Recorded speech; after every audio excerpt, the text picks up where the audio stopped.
All right. So in this this meeting, I wanted to talk about a little more in specific about what we call people call it the BAT, the business activity tracker, the daily tracker, all those kinds of things are the same thing. And this, like I mentioned in the last call, you can find it.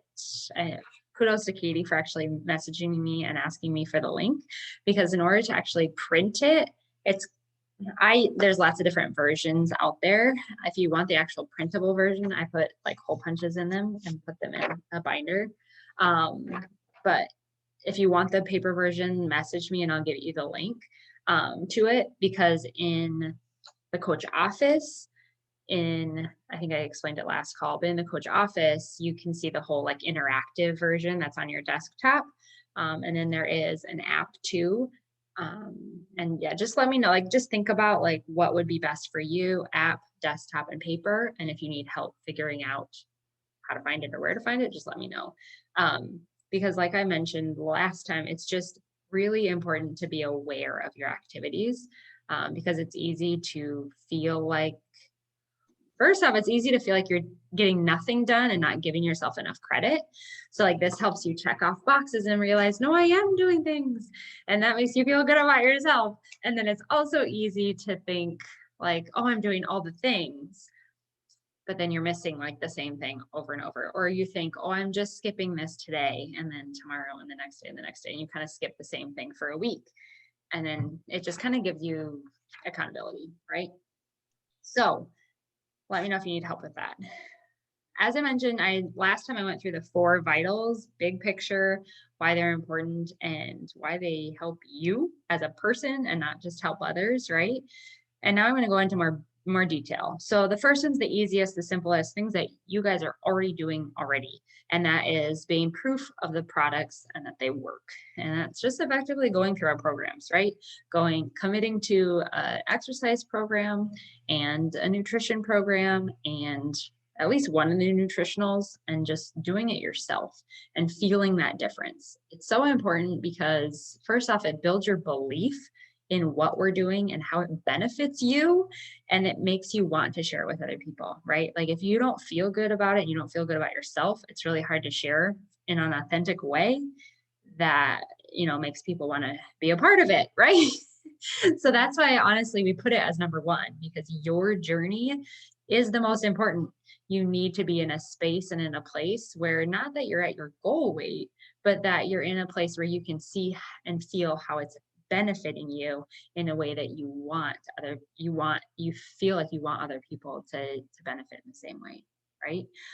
So yeah, we have a little checkbox for your workout, and then we do have one for Shakeology, but some people don't like Shakeology or do Energize and Recover instead, or whatever it is. Or some people even consider that their nutrition, like followed their nutrition plan, whether it be To Be Mindset or Ultimate Portion Fix. Because that's just as important as, like, I don't know why they don't have that on here yet. Like, just your workout and Shakeology is not going to get you there. You need to follow the nutrition plan. I'm like, I could get on a soapbox, as you all know. But anyways, so yeah, take care of yourself. And there are some coaches who like get so focused on helping other people that they forget it's just like being a mom. Like you need to fill your own cup. You need to be in a good place. So that always comes first. All right, 2 is the biggest set of boxes, and that is, they call it in here, connect, invite, and follow up. And that I think of as like sharing about it and helping others join you, helping others start on their journey, right? That's what this vital behavior is. You're not just like helping the people who've already signed up with you, but you're working on creating relationships, and creating that curiosity that you can have more people to help. So that is that box in a nutshell, but there's a lot that goes into it, because maybe there are some teams, but we are not the kind of team that we just blast message hundreds of people every day. That would be really easy to say, did I do that today? We don't do that. We really take a series of steps to share in an authentic way and then connect with people. And this is probably the biggest box that you'll see a lot of coaches doing things differently. This is the main box that you'll see coaches doing differently. I'm going to share about what helped me in the beginning, what I still feel like I do to this day. But again, I will say that is mainly on Facebook. Like I still get most of my growth and most of my new people from Facebook. Granted, that's also where I spend the majority of my time because I enjoy it. I genuinely enjoy it. And so I want you to think about that too. When you're thinking about connecting and inviting and following up, I want you to focus on the social media platform that you actually enjoy being on, because I've tried to like spend the majority of my time on Instagram. Like, I hate it. I don't hate it. I just do not enjoy it. I feel like no one reads anything. No one cares. It's all surface level. Like stories are boring. Everyone's trying to sell. Like, ugh. I go over there because I still seem to have some people who join me. So like, I know I need to have a presence over there, but I feel like I have to see what Sarah said. Oh, she laughing. But I know some people love watching the stories and people love like Instagram and love looking at other people's things and interacting with them. So you just need to figure out what you're not always going to love every piece of this part of the vital, but it's important to be aware of what you enjoy more and just lean into that, because I really think that if you're passionate and you love what you're doing and you're on a platform that you enjoy, that you'll do it more or you'll be better at it or they'll be able to sense that, right? So don't feel like, oh, I have to be on Instagram because everyone else is. And don't feel like I have to be on Facebook more because that's where Caitlin is. I'm just going to share with you what I've been doing. And then if you want to hear more about what most coaches in the network do on Instagram, definitely tune into like the daily team power hours. You don't have to be on there live. They're at every weekday, 8 a.m. It's summertime now. So like it's at 8 a.m. Central Standard Time. Usually in the winter, it's earlier. But they always upload a recording. So in case you can't be on live, it's helpful just to be on a couple of them at the very least, because you'll be able to walk through and hear, they'll prompt you about the actions that they take on Instagram to do these things, because it does look really different.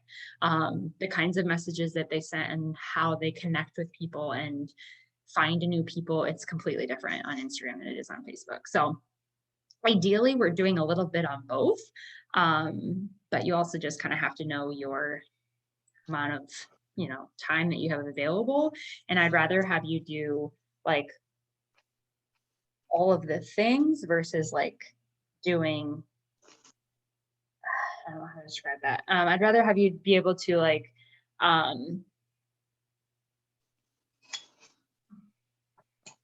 for instance, like connect, invite, and follow up. I'd rather have you be able to do all three of those things on the same platform versus just connecting on both platforms or connecting and inviting on both platforms, right?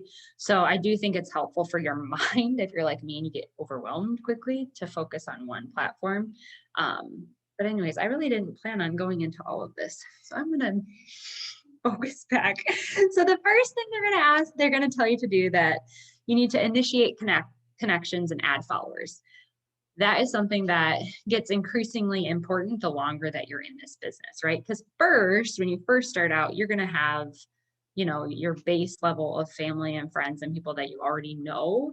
And that's a good number of people. Like, you think about the fact that you only need 3 people every month to hit Success Club. Like, only 3 people. That's not that many when you think about probably the 100, 200, 300 people that already follow you on Instagram or that you're friends with. So at first, initiating new connections and followers isn't important, but as you're in this business, it's important to start that because it takes time for those connections to grow, right? So you don't want to wait until you're out of people before you start having new people following you and stuff. Okay, so Facebook, honestly, this is the easiest thing to do on Facebook, if you ask me. Easiest thing. All I do is I go into the friend suggestions, and then anyone who has like over 30 mutual friends, I will check out their profile quick. And if they look like around the age, or, just the kind of people that I want to be friends with, I friend request them. Takes a click of the button. It's super easy. And I will say now that I get more accepts than I used to. And I think that comes with time as you continue to get better with posts and you continue to kind of grow your following. People who like your posts, people will check, because what happens when you get a friend request, usually you go back and look at who it is, right? And so that also shows it's important, no matter what, whether on Facebook or Instagram, it's important to not be a Beachbody robot, we call it, like someone who just posts about Beachbody, because very few people are going to follow or friend accept that. You need to show that you're about more than that, and that you're going to benefit their life in some way by you helping them, or just being connected with you. So on Facebook, that's really all I do. And I just do it now that it's like within your notifications. Is that way for you too? On my Android, it's like as I'm scrolling in my notifications, there's a chunk of like 2 people. If every time that you check your notifications, you looked at those 2 people, and if they were, again, I usually use the gauge of like more than 30 mutual friends, and they look like around the same age, friend request. And it's so like, it takes seconds, right? It's just a habit that I've grown. And then I will say on Instagram, I'm not going to go into a lot of detail because they do that on the power hours and other trainings, but effectively on Instagram, to grow followers right now, it's important that you do reels rather consistently, because reels are where you will get the most new eyes that aren't already following you on your content. It's not in stories. It's not really even in your picture posts. It's in reels. And then other than that, you have to do the work of finding brands or finding, honestly, I started using lately mutual friends, like friends that aren't Beachbody coaches. And I started looking at who's following them. And I did kind of the same thing as I do on Facebook, of like looking at the people who follow my really good friends and like, if they have people who follow them that are friends of them, and I like them, like I would probably get along with them too, right? So it's the same concept. You're just doing it on Instagram versus Facebook, of looking, because I find that to be way more easy than like finding a brand. Like I'm not a brand person, and I don't like go to the same places. Well, so I've been more doing that, like people that I know in real life that I get along with and have a lot of the same values. I've been going to who follows them and or requesting to follow those people. So anyways, all that to say, set a time limit. Like in here, it says 20 minutes. You really do need to set a time limit, because otherwise you could do that for like an hour and you're like, oh crap, that's all I did for my business. So just in your own brain, like set the timer, watch it, focus, get some done, and then be like, okay, on to the next thing. Because otherwise all of these things are like that. You could spend way too long on it. It's also a good thing to do when you're like just watching something that's mindless. Like if you're like when I'm sick, that's something that I do when I'm sick. Like, because there's nothing, like my brain's not working. Like so I know like Angie's not on right now, but there's a couple of people in the thread, and Melanie, you said too, like some nights are just like your brain is done. Well, those kinds of things are things that you can do when your brain is done, because it doesn't take a lot of brain power to do that. And then the next time when your brain is working, you can skip that because you did extra of that, right? So some of that is helpful to think through too. I will also say another thing that I do that I think has been really helpful, especially because I grow on Facebook, is I send people happy birthday messages. And it seems so simple and so silly, but it's funny to look back. Those people sometimes who message me out of the blue or comment on a post out of the blue are people who I just said happy birthday to. I know some gutsy, like Sally, one of my coaches, actually sings happy birthday to people in voice message. Like that is ballsy. I don't do that, but I will like send a message, and usually I'll check to see if I have had any previous messages with them, whether if they've like wanted something that was free that I was offering, or just commented on one of my stories, or I commented on one of their stories, or like something. I try not to just, if I don't know them, like you probably don't have people like that anymore or yet, right? Because you probably just have your family and friends. Well, then you can totally say happy birthday to them. But I'm saying now that I'm growing my cold network on Facebook, I don't like out of the blue happy birthday message someone if I don't have any history with them. But another thing that does too is if, like, for instance, your cousin that you never see, that you think, oh, they might actually like this, it's their birthday, so you message them. Chances are, the way that the Facebook algorithm works, they'll start seeing your posts, because Facebook sees, like, oh, especially if they say like, oh, thank you, like even just a little bit back and forth, they'll start seeing your posts if maybe they hadn't before. So that's just another like really genuine way that you can start having your posts be seen by people who already have. And it's super simple. I don't like overthink it anymore. I'm like, happy birthday, hope you do something special to celebrate. That's it. I don't even like ask a question at the end. You could if you wanted to make sure that they start a conversation, but just something to keep in mind. That's another habit that I've created that I no longer even think about. Every day, check my notification, look at the birthdays, copy paste, copy paste, copy paste. And then some people respond and a little conversation, and on I go. So just another way to like start opening the door of conversation with people. All right, the second part of connecting, inviting, and following up is, oh, I should probably say too, another thing that I do and I invest a lot of time in that a lot of people don't realize is that I also set a timer before I post, and I comment and love on as many posts, genuine comments and love on as many posts as I can for 10 minutes before I post. And again, I have to give myself that deadline, or you can scroll and comment and post like on people's stuff for an hour. But I've created that habit and that rule. Like if I'm going to share something on social media, I like to think about it like I'm gonna earn that right to share by loving on other people's stuff first. Because I think it's so easy to like be like, where are the people that are loving on my stuff? Why aren't people commenting on my stuff? Like we also have to ask ourselves, like, are we doing that for other people? And so that's something that I'm really intentional about, and I make it a priority to do, because if I want other people to comment on my stuff, I better be doing the same for them. And so I do that by going through the news feed, but I also try to go back to my last post and look to see who commented and liked on them, and go to their profile to see if they have anything that I could comment or like on recently. And again, this is why the time limit is so important, because you could do this forever too. But it's impactful. It really does like make people think. Like if you laid a genuine comment, they might actually read your post when they see it. And we'll see that you're there for more than just like sharing and selling and sharing, your stuff. You're there to actually connect and with them too. All right. The next box is social media posts. So when I started, to be honest, on Facebook, I would post twice a day. And I was pretty religious about that for a year. And I think that did help me grow faster and get better faster, because I like forced myself, right? Like, because otherwise it's so easy to be like, I don't have ideas. Like if you force yourself, you'll think of stuff, like you get scrappy. But I say now, like with social media, how it is now, we more suggest to have like one post a day, which is a lot more manageable too. So even on Instagram or Facebook, one post a day is pretty standard as best practice.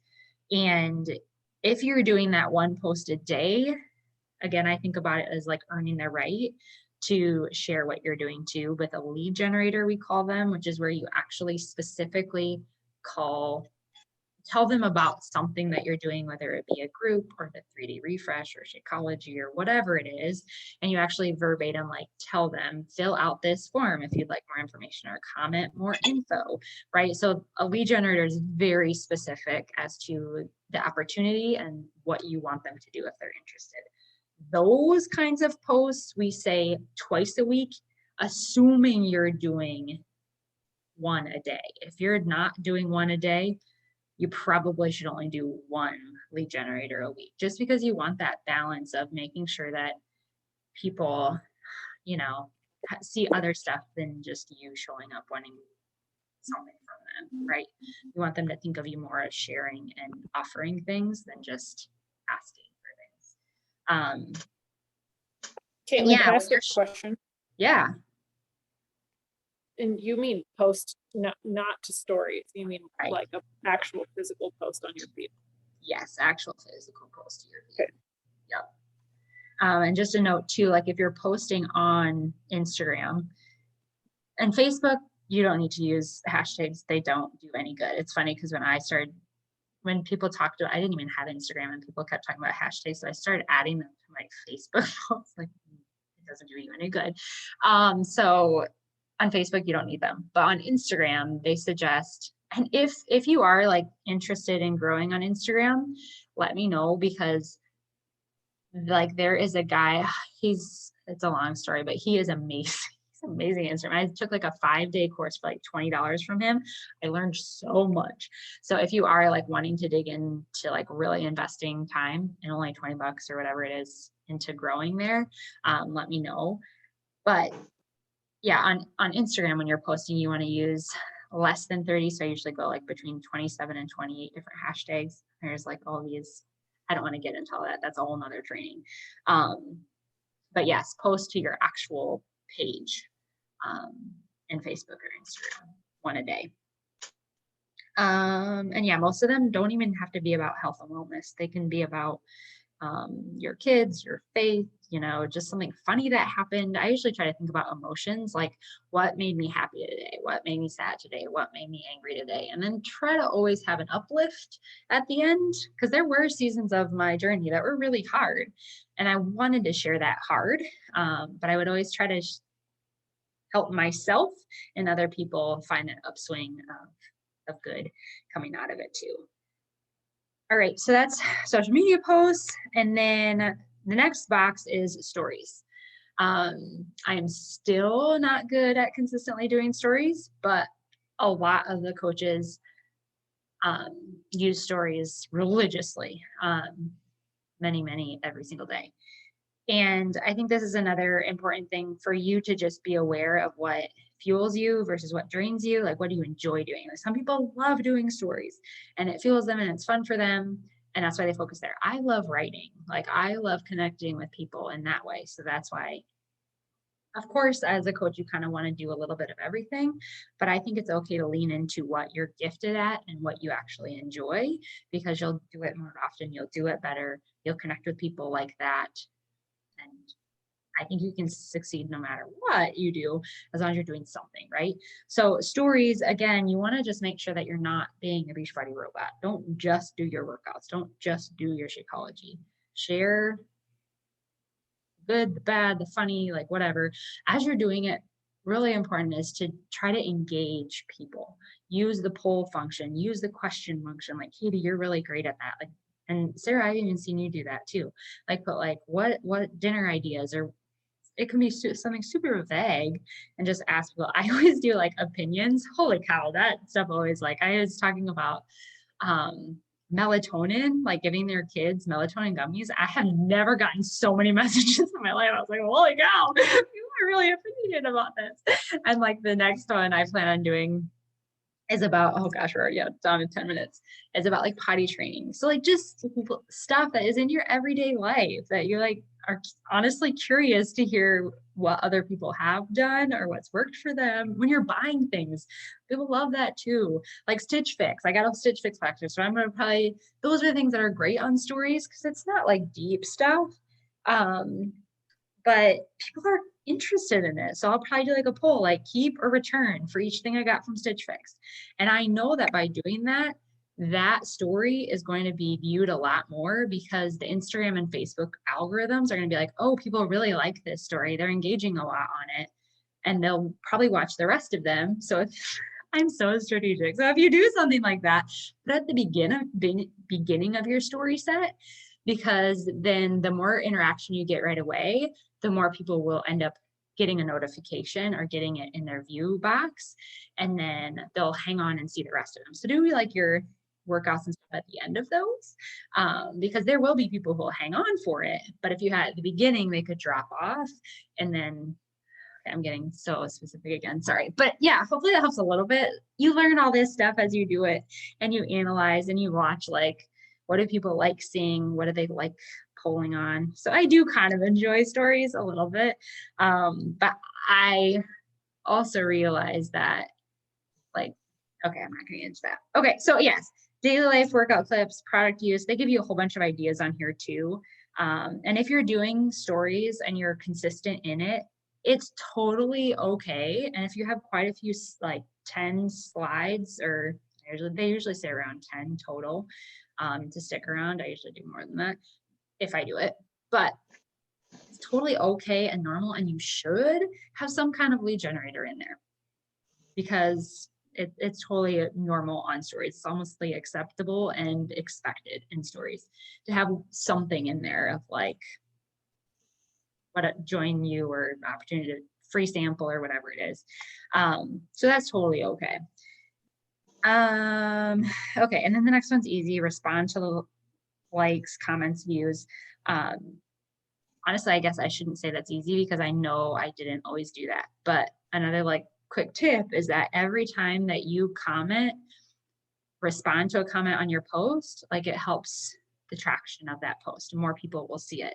So don't just like whatever someone commented, make sure you comment back to their comment.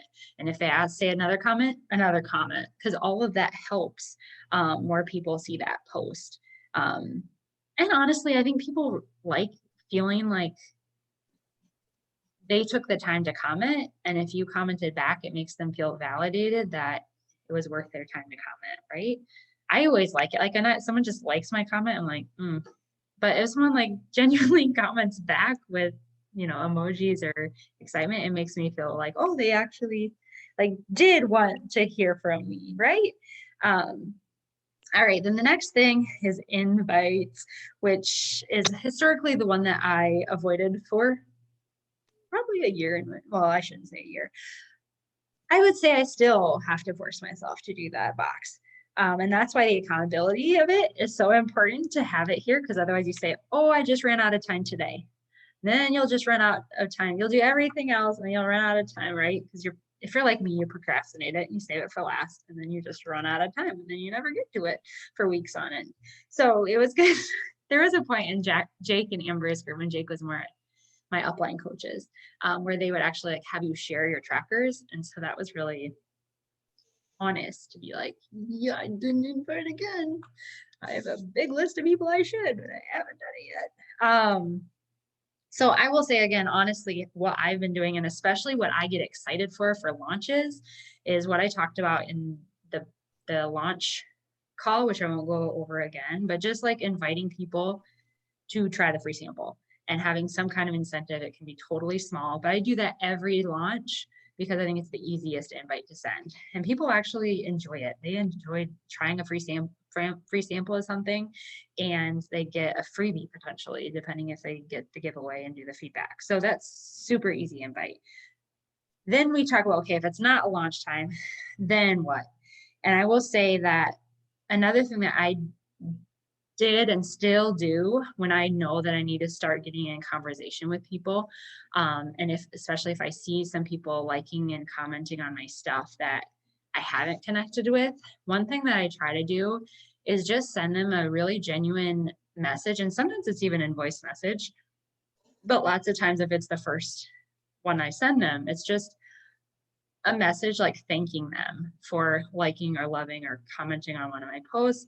And especially if it's like a transformation or something like where I talk about my stretch marks or being a bad mom, like things that are like more vulnerable to share, those are especially the ones that I message people individually and say, thank you so much for your support on my last post. It was easy to put myself out there like that, knowing that there's people like you out there that are encouraging, means the world. I know it just took you a second, but it really means a lot to me.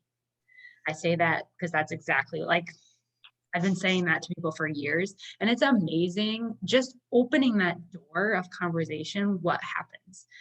Some people won't answer at all. Some people will like open the door of like, oh my gosh, I've been following you for so long. Like, I love your posts. Like, what are you doing? Like, from just thanking them for liking on a post. And so that's what I really try to remind myself when I think about inviting, is I'm really just making sure that I'm taking the step and being courageous, because the thought of making them be the courageous and brave ones to reach out to me it's way harder for them. It is. They're in a spot where they need help, and it's way harder for them to ask for the help than for you to just start a conversation, make them feel welcome. So that is one thing I do consistently. And some people who watch my stories, like when I ramble on, they'll watch till the end. I might message them too and be like, oh my gosh, thank you for holding on to the end of all those stories. And just like, again, just being a real person and saying what you'd actually tell someone who listened to your ramble. And who knows, like if they might come back and start a conversation. So those are really easy, just conversation starters. Now, what I am going for those people who have been liking and commenting and they've been around forever, and maybe I've even started a conversation with them, but it's never turned into an invite, or it's never turned into them like wanting more information. I will be more forward and say, I change it up depending on how well I know them. But lots of times what I focus on is, why did I think of them? Why do I think that they would love it? Why do I think they would benefit? So I really try to focus on them specifically. Like, what is it about them or their journey or their stage of life that I think you're going to love what I'm doing, whether it be a program or nutrition or whatever, and just inviting them to find out more about it. So I try not to get too much in my head, but again, I kind of have to like amp myself up, make sure I'm taking care of myself, so I know what I have really is valuable and it changed my life. Get into that kind of mode and then be like, okay, so these people who've been watching me for years, they might be too scared like to ever reach out to me. So I need to be the one to say, I do think you're capable. I do think that I know that you are welcome. I know that I want you to be in my group, because some people like don't even have the confidence to feel like you would want them. There are people out there like that. So like we need to get into that mindset of like, we need to make sure that they know that they're welcome, that we want them to be a part of it. And they might be so out of shape that they don't think that they can do it. So we need to believe in them first. All these things are things that I tell myself to kind of just amp up to it. I literally have a freaking minute left. A minute. All right. The next thing is follow up. That's super easy. I can give you a script. Again, thinking about, you're not bothering them. You're making sure that they don't miss out if they're interested. That's what I tell myself. And it's true. There's so many people, they're all busy. This is not their first priority. So you kind of need to help them remember, be their reminder. And I follow up with people until they tell me not to. I do. I don't just follow up with the people that have expressed interest in the last month. I go month after month, but not like every week, but once a month. For a long time in the business, I would check in with all those people that expressed interest. And a lot of them actually thanked me for still remembering them, thanked me for my time to, to notice them and want them to still join me. So remember that too. All right, then I'm not going to get the rest done, but the third vital helping the people who've already signed up with you, plug them in a group, answer their questions, super easy. 4, personal development.